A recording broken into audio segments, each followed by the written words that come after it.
अकारांत नपुसकलिंगी शब्द यान यानी ज्ञान। एकवचन बहुवचन। एकवचन प्रथमा यानं, बहुवचन याना यानानी। एकवचन द्वितीया यानं, बहुवचन याने यानानी। एकवचन तृतीया यानेन, बहुवचन यानेहि यानेभि। एकवचन चतुर्थी यानाय यानस, बहुवचन यानानं। एकवचन पंचमी याना यानम्मा यानस्मा, बहुवचन यानेहि यानेभि। एकवचन छठी यानस, बहुवचन यानानं। एकवचन सप्तमी याने यानम्मि यानस्मि, बहुवचन यानेषु। एकवचन अल्पन यान याना, बहुवचन याना यानानि।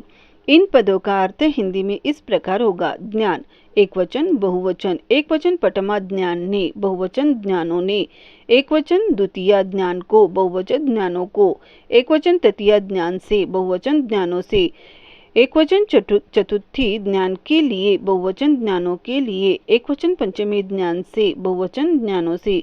एकवचन छठी ज्ञान का की के, बहुवचन ज्ञानों का की के। एकवचन सप्तमी ज्ञान पर यमय, बहुवचन ज्ञानों पर यमय।